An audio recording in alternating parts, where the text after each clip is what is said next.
All right. Good morning, everyone. Before I take a few of your questions, I'd like to make a brief announcement about our increased efforts, the increased efforts that my administration is taking to combat a significant increase in resident calls for service due to the freezing cold temperatures. You know, I was talking to someone earlier about the fact that every time we have a weather event, it's different. And this one is particularly difficult because of the prolonged, very, very cold temperatures. We've experienced very cold temperatures in the past, but this prolonged temperature below freezing has really stressed our city's infrastructure as well as residential infrastructure. And we're currently working through thousands of calls for service from residents struggling with the after effects of water main breaks, frozen pipes, and flooded basements. And I just want to say, as we talk about these things, I know that these things are extremely frustrating. And in an effort to be more responsive to the needs of our residents, I've asked for the Department of Public Works to immediately begin implementation of a comprehensive response plan that will hopefully help us to move more quickly through these requests for service and to provide more immediate relief to our residents. Director Chow will go into deeper detail in just a moment, but these efforts will result in the establishment of a new command center that will be staffed 24 hours a day. Again, we are establishing a new command center that will be up and running 24 hours a day. We have extended the shifts for all of our employees, as well as added additional staff and contractors focused on responding to residents' calls for help. We're also adding additional support to the city's 311 center. I often speak about my desire to grow Baltimore by 10,000 residents over the next decade. And we know that in order to grow a city, you have to attract new residents. But for me, the more important thing is to give those residents who are here more reasons to stay. And that means being more responsive when residents reach out for help. This means working with those families who I know are so frustrated. I want those families who are that are frustrated, that are cold. You know, I think every one of us is ready to strangle that Puxatawny Phil with his forecast for 6 more weeks of winter. But you know, I hear your frustration. I see you. I hear you, and we're leaving nothing on the table. We're using all the resources we have. We're throwing at this this issue so we can help our residents get through this particularly challenging time. Now I'd like to turn things over to Director Chow, who will provide additional information about our efforts. Director Chow. Thank you, Madam Mayor. Good morning, everyone. Good morning. Well, as the Mayor indicated, the recent stretch of sub-freezing temperature, often in single digits, has hit the area resident hard with frozen water lines. As a result, DPW has received an unusual large number of water-related customer service requests, or what we call a CSR, via our city's 311 system. Most of these customer service requests are reporting exterior water leaks, no water services, or water in basement. There have been more than 5,000 water-related calls logged into the city CSR system just within the last 7 days. To those people who are still waiting for service to be restored, we know that you are bearing a heavy burden. I'm committed to serving you and all of our customers with the highest urgency. Here are some of the things we have done so far. One, as Mayor indicated, we have opened up a command center to manage the intake and scheduling of work orders. We have shifted our staffing to ensure that the department is working as quickly as possible to address the backlog of water-related CSRs. DPW has tripled the number of workers assigned to investigate water-related CSRs. Our utility maintenance division has gone to 12-hour shifts in order to provide round-the-clock coverages for main breaks. We have deployed additional equipment into the field so our workers have the tools they need. We have shifted workers from our meter shop, our treatment plants, and our engineering construction office to help investigate reports of customers without water. In addition, DPW employees in the command center are making phone calls to customers on the CSR list to confirm the status of the reported issue and to ensure the needed repairs are made. We hope that reaching out to customer will help deter frustrated residents from repeatedly calling 311, producing duplicate work orders. As we work our way through the CSR list, DPW is giving first priority to the oldest CSRs in the system and to situations where there is a risk of life or severe property damage, especially to sensitive facilities such as hospitals and schools. Regarding to deployment, the CSR are being handled by zip codes so that the crews do not have to drive as far to get to their next assignment to enhance the efficiency. Customers in the city who find themselves without water should call 311. Customers in Baltimore County should call 410-396-5352 to report disrupted services. We will not rest until all of the broken water mains are repaired and frozen water lines and meters are thawed, and water is again reaching to all of our customers. Also, I'd like to thank all of you in the media who have helped DPW inform residents about the importance of keeping the water flowing to prevent water lines from freezing. With the temperature that seems to be staying below freezing, please continue to work with DPW to urge the residents to leave a small stream of water flowing in the lowest area of the house so that pipe do not freeze. Thank you. And we can open up for questions. What's the backlog right now, and what's the wait time? Well, the backlog right now, we're looking at around nearly 4,000. And how long is it taking people to get, how many days is it taking people to get their pipes fixed? Well, right now, as I indicated, the President's Day is sort of the first, so what we saw the spike in terms of the calls, and then last Friday. So those are the two huge spikes, and we are working through those work orders. Are you releasing a schedule of the zip codes that you're going to? Well, we could, and when we have that in our schedule. One thing I would stress is that even though we're going through the zip codes and we are working on a 24/7 basis, we are very cautious in terms of restoring the water services. For example, we may go out at 2 o'clock in the morning. We don't want to restore the water when no one perhaps is not in the house, where the faucets may be on. There could be a broken pipe in the house. We don't want to flood the house, so we are very cautious.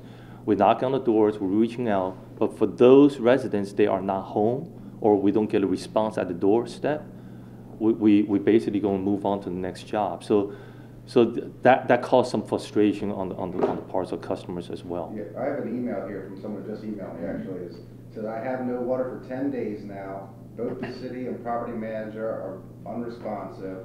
We've reached out to everyone we can think of, and no one is offering help or solutions. I mean, and these are coming in frequently. You know, I'm sure you guys are getting them. What kind of message are you sending to these people? Well, that's part of the reason why we set up under the direction of the mayor, that we set up the command center, that we are beginning doing call-outs now. We know who these residents are. First, we had to go through our CSR to clean up the CSR, eliminating what we call duplicate SRs. As we know, the anxiousness on the parts of residents, they repeatedly calling. So we got to clean up that database first, and then we're beginning to call the residents, at least let them know that we are aware of their situation. We're just going to go work through sort of the oldest one first. Could you just go through the protocol as well? I mean, some of these involve pipes that break in homes. That's not the city's responsibility. Correct. But the city has to get involved in a lot of situations because of turning water off. Am I correct? Well, first of all, there should be a valve inside, internal to the house, that the homeowner should be able to operate. Shut off. Right. So when we get calls like this, our investigator goes out there, and we determine where the location of the problem is. It could be a frozen meter. It could be a freeze on the customer's side of the pipeline. But we can easily determine that, whether it's meter related or pipeline related. But as you indicated, if it's on site, on property, that the homeowner, we urge them to call plumbers, and that's where, and of course, to reduce the damages to the interior of the house. If the house is flooding, they should immediately shut off the Are you interior getting valve. calls from people that have the expectation that the city's gonna take care of that kind of problem? We are. I think there is generally a what I call some misunderstanding of in terms of what the city's responsibility is and the private owner's responsibility is, despite of us, on a very aggressive communication strategy to explain the dividing line between the city and the private. Am I correct that most of the time the problem is on the property? In this kind of, when it's weather related? Well, we do have frozen meters, obviously. The meters, when a water is not flowing, that's part of the reason why we're asking residents to leave a small stream of water. When water is flowing, it prevents the water from freezing. It is when it's standing still and a sub-degree temperature, single digits, and sometimes negative sub-digits temperatures that would cause the water to freeze. Now, one thing I would stress is that all of our meters are designed, there is what we call a frost plate at the bottom of the meter. We want the meter to be the weakest link in the system. The meter is designed to blow out, so should there be a freezing condition occurring, rather than blowing out the pipelines. So we do have a meter here, and just for illustration purposes, this is what we call a frost plate. So this is the weakest link. So if this meter beginning to freeze up, this plate will blow out. So sometimes we get calls says, well, my meter pit is flooded, water is gushing out and all that. It is doing exactly what it's designed to do. Has nothing to do with whether it's the new meter we're putting as part of the Baltic meter initiative and or any existing meters out there. They all have this frost plate. Can you explain what that means when you say it's the weakest link and by blowing out what it does for the resident? Sure. When the meter beginning to freeze, or the pipeline beginning to freeze, there is increasing in pressure. When we have increasing pressure, this plate will actually come apart. So the water is going to be gushing out from the bottom of the meter to relieve the pressure that built up in the system. As we know, when the pipeline beginning to freeze, the freezing, it caused the expansion, which caused pressure to the pipeline system. Which would then cause more damage. That's correct. Are all of our city water mains installed with these meters? All meters in the United States, across the world, they all have frost plates. And is there any way for a break at the main or a leak at this meter to reflect higher costs in a bill to a customer, or is that No, not? it does not. Okay. We only bill customers when the flow actually goes through the meter. So when it comes out the bottom, it has no impact to the bill And I would assume itself. that this problem is gonna get really bad in the next week, because temperatures are gonna moderate. Well, first of all, I think as temperature rises, or the CSR related to frozen services will diminish, but the freeze and thawing cycle will cause stress on the water mains itself. So we expect a spike in the water main breaks. Now, how many water main breaks are there currently in Baltimore? We have about 20 breaks right now, 20 water main breaks. right? And we anticipate that number will climb, and so we're putting strategy in place. Our on-call contractors are helping us, as well as our own crews. You're used to about 1,000 breaks a year, is that roughly? That's correct. Are you expecting higher numbers this year because of this? I think we're very much right around that average right now. This is actually, when the ground is frozen, it's actually holding the pipe together from a water main perspective, so we're not seeing that. So it's when the ground beginning to thaw that we're going to see The that. harbor's frozen. Excuse me? The harbor's frozen. The storm drains that go into the harbor are frozen. Right. So what happens with them? Well, well, that's why, one, we urge the residents to make sure, our crews are going around cleaning up or clearing up the storm drain inlets. And if there's a storm drain inlet in front of one's resident, we need their help. Let's open up the drains, at least let the water flow. As I indicated, as water flows, it will keep flowing. It's when it stops, that's when we have problems. And then these different efforts that you're implementing, is there already sort of contingency funding available for them, or is this the increasing cost to the city? Well, we always anticipate there's going to be a increase in overtime during this time of the year. So we're not, we are working 24/7 on a 12-hour shift basis. This is something that we are by design, as we anticipate higher amount of workloads coming in during the winter months. So this is nothing more than what we anticipated, but we are capturing some additional overtime as we shift people from treatment plants and other facilities to help making phone calls, to do investigation. But that, in the grand scheme of things, that's not a big budget items by far. Thank you, sir. Thank you. Mayor, can we ask you about the school police gun situation? This debate has kind of shed light on something that I think many parents aren't aware of, which is that the state law prohibits city police officers from carrying guns on school property during school hours. And yet, they're armed during school hours. And so, are you concerned about the liability issue here while this law is being discussed? My concern is that we get it right, and the school board does what they did last night and they've done over the past few weeks, which is to continue to hear from stakeholders. They've heard from people who perform those duties and what they believe the public safety concerns are. They've also heard from parents. Many parents are concerned and are against having the guns in school, and as you know from last night, many parents are supporting having the guns there. So I think that it is important debate that's happening right now, and I know that the school board and the school CEO will listen to the concerns and come out with a plan that works for Baltimore City Schools. But at the moment, are these officers not in violation of state law? It is my understanding that they understand the difference between being armed inside of school and outside of school, and there are also some. While it is a state law, there's also I don't want to call it a loophole, but there's some exceptions that allow them to have guns at some point, just not all during the day, which is what I understand they're operating under now.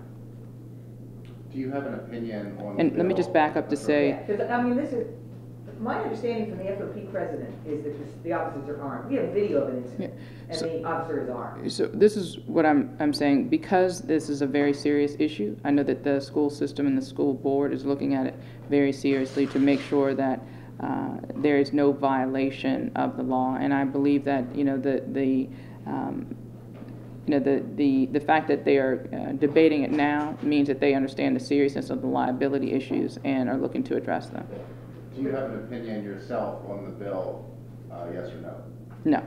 No. I think it's important that we hear. I mean, I haven't been briefed by the school police on their efforts and what their security assessments are. I think before I make up a position on that, I need to get all of that information and hear from the school board about the concerns that they've heard as well. It is a very delicate balancing act when you talk about security in our schools.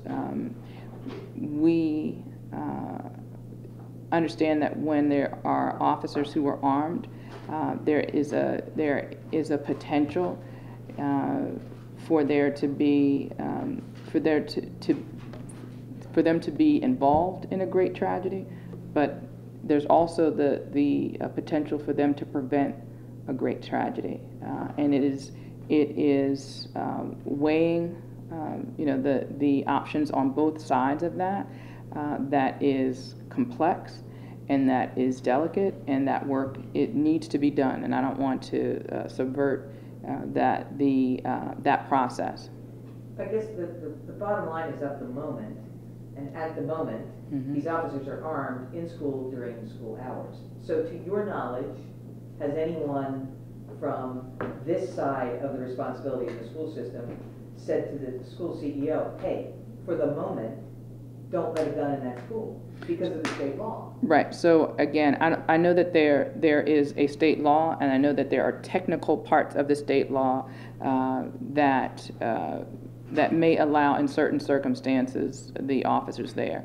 Again, it is a very complex set of circumstances, and I know that the CEO and the school board are taking it very seriously.